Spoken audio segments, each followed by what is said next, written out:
Hi, I'm Tamara Hanes with the American Quilter magazine, and I'm here at Quilt Week, and I just ran into Rich and Becky Wolpert from the Sawyer Creek Artistry, and their booth is just amazing, and I would love for them to give you a tour and to show this beautiful hand-turned work, and I know quilters are going to just love it, so I'm going to turn it over to them for a beautiful tour. Thank you, Tamara. Hi, I'm Becky, and I'm a quilter, and my husband Rich is the wood turner. And a couple of years ago, he said, what could I turn that people would like? And I told him, I said, every quilter and sewer in the world needs a quality seam ripper. So he found a kit to make hand-turn wood handles and a ripper and a stiletto on the other end. Your tools pull out, turn around, become their own cap. Close up both ends, won't poke a hole in your bag, won't poke a hole in you when you reach in your bag to get it. This is great for, you won't lose your cap. It's actually part of the tool. We're turning wood from the Missouri Ozarks, where our shop is in Missouri. Actually, it's a home-based shop. So we're turning Missouri wood. Black walnut, cedar, oak. This is locust. We've got cherry and oak, and Osage orange. Osage orange is a beautiful, quintessential Missouri wood. Now we do have wood that is birch from Vermont that is really brightly colored. They do layers and dye it so the dye goes all the way through. Here's a couple of our dyed pieces, but this is wood. You would look at it and think, oh, it's plastic, but no, this is wood, and the color goes all the way through the wood. The only semi-exotic wood we carry is olive wood, and that is from Bethlehem, from the Holy Land. This is a piece of the olive. All of our rippers are the same price. We also have a different style. We have a necklace version, which is on a magnet.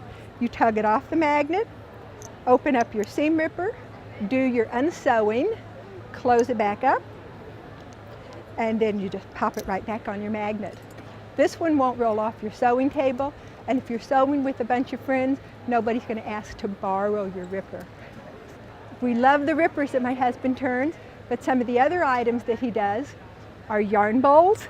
Over here we have bowls that are used for people who crochet or knit.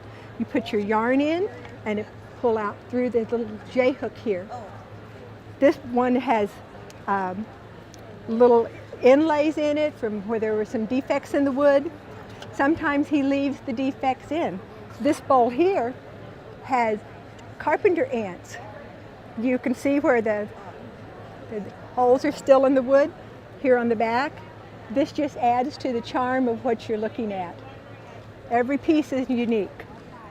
Here's an item that quilters use, especially when they're doing paper piecing. This is a little seam press, a little wooden press, a little iron they call it. There's about 3 coats of shellac on here, and it glides over your fabric. This is really handy when you're doing a paper piecing class. The last item I want to show you is a 7-piece crochet kit. You pick out 1 wooden handle, and then you get 6 interchangeable hooks. C, D, E, F, G, and H. These are the most popular items, the most popular sizes that people use for crochet. When you're done for the night, you can close your hook up and put it away in the box. And for those of you that are really, really hardcore quilters, you can put your seam ripper in a gun case. Well, Becky and Rich, thank you so much for that beautiful tour. We love seeing this artistry and something very unique for you to come and look at Quilt Week, or check them out on the web. What is your website? SawyerCreekArtistry.com. SawyerCreekArtistry.com. Thank you so much, and we look forward to bringing you another product spotlight soon. Thank you. Thank you.